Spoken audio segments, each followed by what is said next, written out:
Ojos que no ven, corazón que no siente.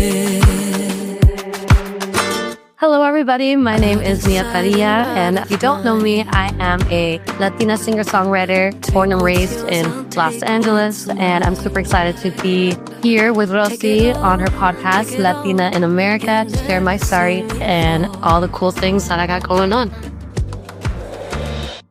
And what a gift you are bringing to us today, your journey as a singer-songwriter from college to performing in front of thousands at a stadium to creating a space for local Latino talent to shine is truly inspiring. So Nia, welcome to Latina in America. And we are looking forward to hearing the beautiful song you will be sharing with us. I've been learning about you. I've been following you for a while. You have a presence, you have a voice, you connect with your audience. Tell us about your beautiful heritage and how it was growing up in your community. ¿Cómo fue todo eso?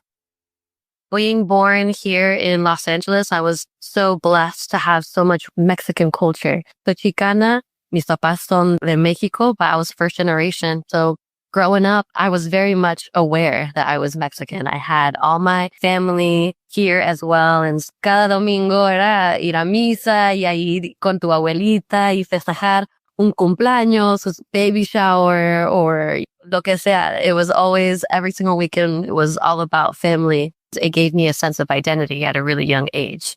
I was really blessed to know exactly where I came from, and especially listening to music. And mi mamá, her radio has not changed. Just all we heard all the time. The radio was always on. And so I'm like, okay, well, this is me. This is my family. Growing up and also being Chicana and being American, I was both. I listened to all American music like Britney Spears and Christina Aguilera, Beyonce. But then I also grew up listening to Rocío Dúrcal, Yuridia, Alejandro Fernández, Vicente Fernández, Luis Miguel. I can go on and on, Juan Gabriel, and all that music influenced me. And so that's what I am. I'm just like a mix of those influences. And so when I started performing and singing, naturally, all of those influences just came through. Now that I'm doing my own artist project, I'm embracing all that. Instead of choosing a path, I'm like, oh, I have to do English or I have to do Spanish. Me and my artistry is the blending of the two cultures and finding my own blend of who I am. And so it's been really awesome to discover that as well. But I do have to thank my heritage and my parents and my family for influencing me and teaching me all the history from mariachi to pop music. That's of who I am. That's who you are, and what stellar moments you have had. I've been following you and I've been learning about you. And the more I learn, the more I want to know. Now, talking about these stellar moments, recently you had a moment that it will last a lifetime during the Hispanic Heritage Month. And in that moment, you were in front of not hundreds, but thousands of people in this stadium. Tell us what happened that day and tell us the impact that had for you, for your community, and the impact that it has nationwide. Oh my goodness. Más que nada, it's amazing that the Dodgers won the World Series.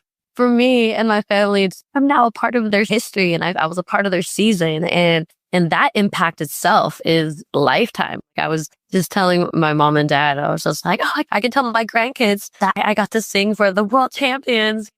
Yes, you got to sing the national anthem. Tell me about it, how it took place, the before, the during, and the after, because this is major. Tell us how it happened. Bueno, cuando amanecí ese día, obviamente amanecí con tanta ansiedad, tanta presión de this is actually happening. But then after I kind of got over that anxiety, I was just so grateful for the opportunity. And I remember I called my mom like llorando. And I was like, Mom, Dad, thank you so much for leaving your life behind and Mexico to really chase your dreams and really to give us, your children, the opportunity to pursue our dreams. Like that was the whole point. And so I had so much gratitude because that's what the song is about. It's about freedom. It's about finding a new place to settle and make something more of yourself. And so for me, as I was practicing, I was like, oh my God, like land of the free, and how brave you had to be to leave your country and come to a different country for a new life. And that's what my parents did. It's like, I am literally the American dream. And I get emotional just talking about it because that's how much impact it really had on my life, just that moment, and my family too. And I just remember I was like cry, but it was like happy cry. It was just like, no matter what, this opportunity was meant for me, but it was meant for all of us. I felt like I was actually representing my parents, the story. I'm a firm believer that yo soy un producto de mis antepasados. I wouldn't be here if it wasn't for everybody who came before me. And that includes my mom, my dad, my grandparents, their grandparents, and so forth. So for me to be there in that moment, singing the national anthem in front of, I think it was like 40,000 people, singing about freedom and bravery, that definitely hit.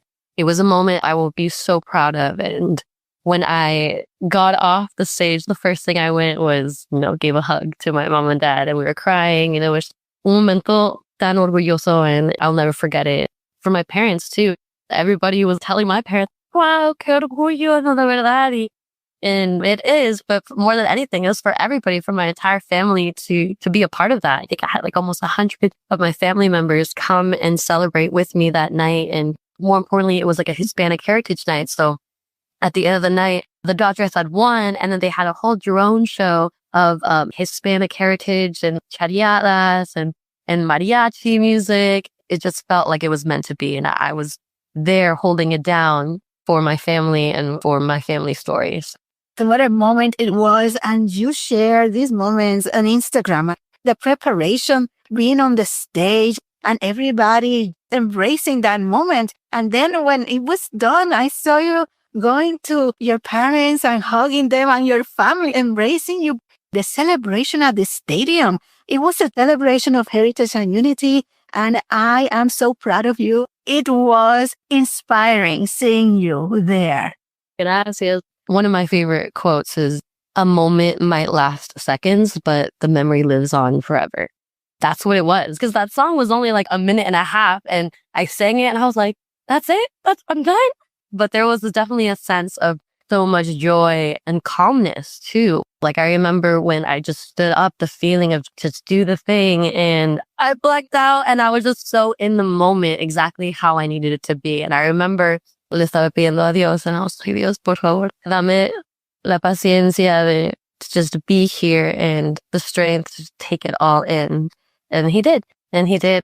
I look at the video and people were like, you weren't nervous? And I was like, no, I wasn't. That moment, I was so prepared. Everything in my life, everything I had been working towards had led me to this moment. So I felt like it was my moment to really shine and to represent. And so that is the impact that we'll have for the rest of my life. And once again, I inspired others too. Anybody who was watching me and has seen my journey, everything I've done beforehand, I just didn't give up. I kept going. Like how many no's I've gotten in my life, but I don't care about the no's.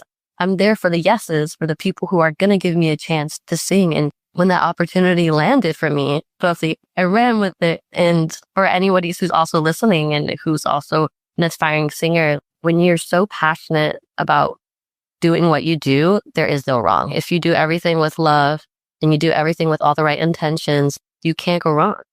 You answer the call and you say yes to the opportunity. And like you said, there were years in the making. I learned when you were in college and you were singing a cappella and all these beautiful opportunities that presented in your way and in shows. And you say yes to yourself, and you were one of the top selection in the competitions. In the show, Tengo Talento, Mucho Talento, ¿verdad?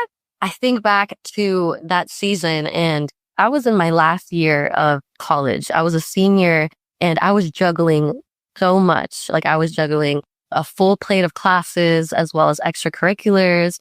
And plus, I had auditioned for the show, and I was like, it's now or never. Like, I did everything with heart and they saw it. And then I brought my a cappella group as well with me. And once again, it was an opportunity that I got to share with the people in my life, shared this passion with me that made this moment so much more beautiful.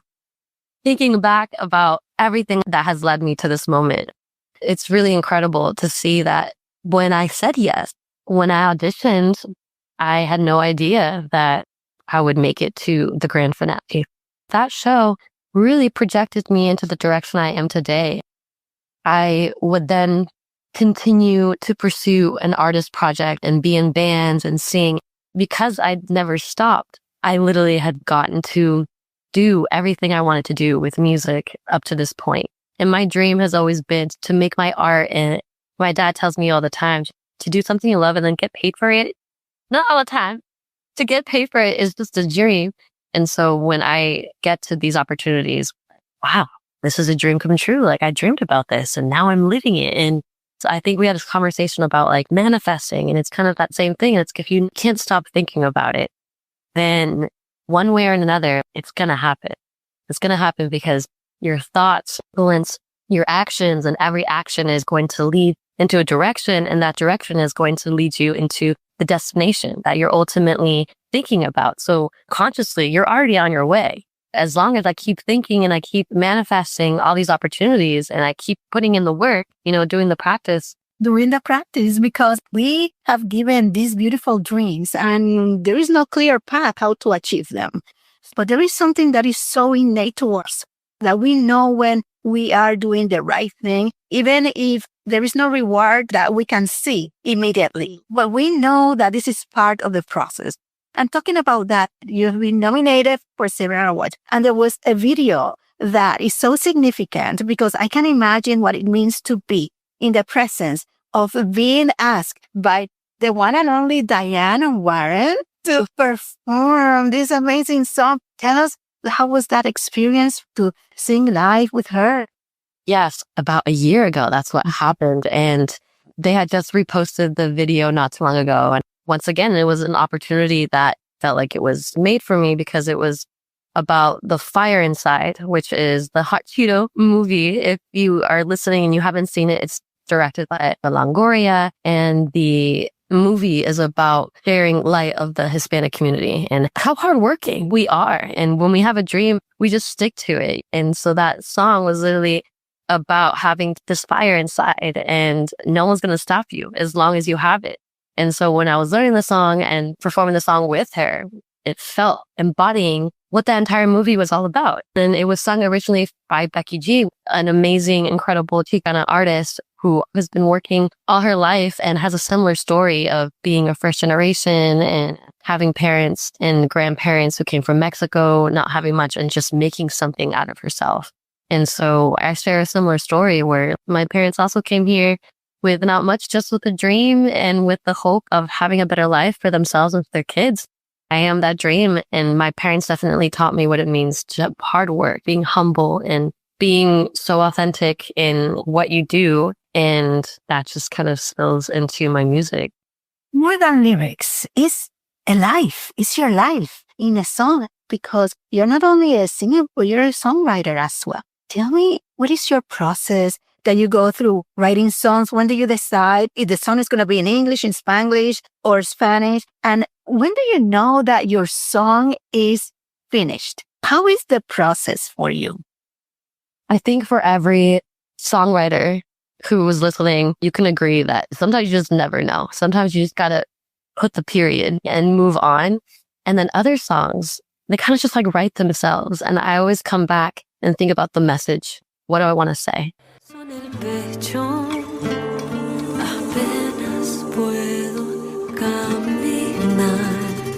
Y te sueño, aunque no quiero nuestra pena. Unless it's just like a mood or purely poetic or melodic. And when I finish the song, it has to feel good to me, especially when you're performing the song and when you have the opportunity to share your art in front of people, not just in your room or recording. Actually seeing how the song impacts others is when you can feel like it needs either this or it needs that or it's done. So For example, I recently finished a song and I performed it and it felt right. Finally, now that I'm performing the song live, it feels real. For me, the songs don't feel real until I'm performing them for an audience. So when I'm writing, I have that in mind. So I'm like, I want this part to be where everybody gets to dance, or I want the bridge to be a moment of reflection. And I want people to really feel what I'm feeling on stage. And so how is it when I'm going to perform it? That's personally how I write, and every songwriter has their own process. It really depends who you're writing with too. Sometimes when you have a certain writing partner, things flow differently or flow better or lo que sea. It's all about giving into the environment, to the song. Sometimes I write songs that it feels like something I've already written before, but it's brand new. And so in those moments, I'm like, oh, okay, I was meant to write this song. No one else to write this song, or I have the responsibility to write this song, because you have to give it life. And so you yourself as a singer, as a songwriter, as a musician, you are a channel. Like, you're just a vessel of this music that comes out of you. And so there is responsibility to embrace all of that. Yes, one of the songs I love listening is Ansiedad. And that song is so significant because it brings so many emotions that sometimes people don't like to share about, or sometimes people have reservations. Those songs, Ansiedad, Cielo, all those songs, there is such a special way that you have delivered that message to us. And talking about delivering message, I know another side of you is your service to the community. Tell us about it. Yes. It's one of my favorite projects I've been a part of. And I've been putting on Latin showcases in Los Angeles the last couple of years. And recently in the last year, I got organized and I met some amazing people who have now become really great friends of mine, who saw that I was putting on these Latin showcases all by myself. I'd be performing, I'd be singing, I'd be emceeing and organizing the entire night. And I remember they told me, they're like, do you need help? And then I said, yes, I do need help. And so shout out to Jiggy, Michelle, Chris, and Brian, who we all kind of got together and we shared that same vision of bringing our community together and providing a safe space for local Latino talent to share their craft as well. And I think there's so much talent here in LA, and it's up to organizations like ours, which we're called the Lat Playground. And it's basically, that's what it is. It's a playground for people to come and just play their music in a safe space, because unfortunately, not everybody has that experience. A couple of years ago, I was at an open mic and I was performing a song in English, and then I decided to share a song that was in Spanglish. And unfortunately, there was somebody in the crowd who had a lot to say, to the point where he was trying to break me down. And I didn't. I just continued with my song. And I remember after that performance, that's when I decided, and I was like, you know what? If this is not my crowd, I'm going to go find them and I'm going to go create it. And so that's what I did. Empecé a tocar las puertas a diferentes venues. And I was just like, hey, can I do a Latin night? Can I organize a Latin night at your show? And a lot of people said no. We're like, oh, we can't do it. Or, there's no space. Was rogando, because I was contacting people for like 3 months. I'm like, hey, I just really want to do a showcase, because I knew a lot of people who also didn't have like a space specifically for our type of music, until an organization called the Spotlight Sessions. And shout out to Jared. And Jared hit me up and was like, hey, I have an opening at Second Stage Hotel Cafe during the month of September for Hispanic Heritage Night. And he was just like, do you want to organize the night? And I said, yes. And so I got my friends together, the people who I knew had met, and we organized our first Latin showcase under my coordination, and it was sold out. And every show ever since has been either sold out or filled the room with people who are enjoying this music. There's a demand for it. And for me to have the resource to organize people and to vouch for them is also my responsibility and one of my passions.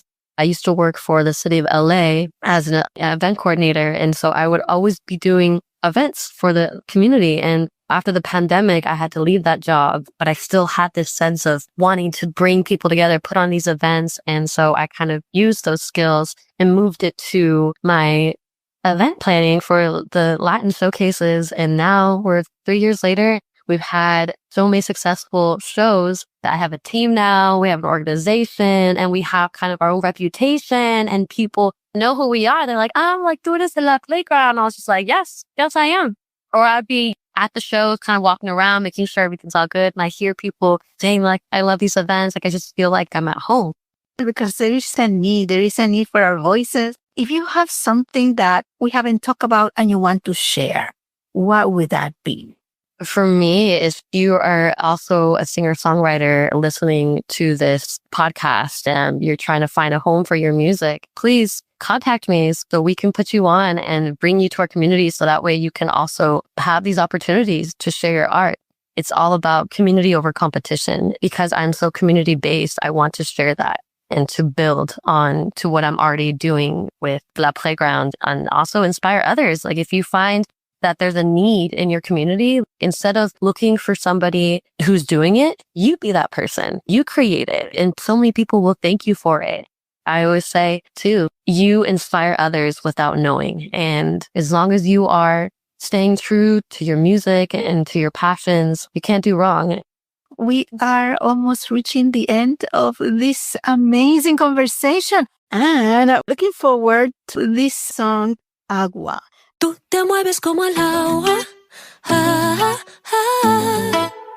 como las gotas de la lluvia caen al mar. Pasa el tiempo sin notar, en tus ojos veo al mar. Tanto riesgo, capitán, dime dónde vamos a andar.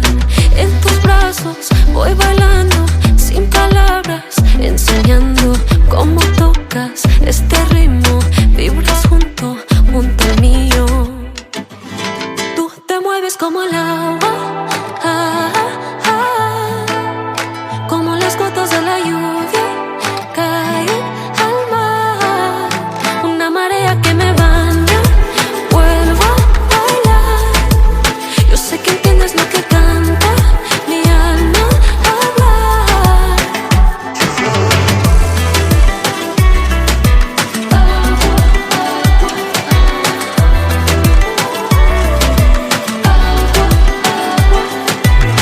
Tus colores puedo ver, tanta luz en tu amanecer. Me marcaste sin querer, llevo tu pulso en mi piel. Ahora tu cuerpo junto al mío iluminan el camino.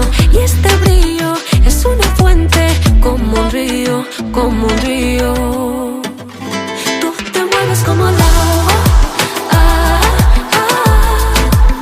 como las gotas de la lluvia caen al mar. Una marea que me baña, vuelvo a bailar. Yo sé que entiendes lo que canta mi alma hablar. Te mueves como el agua,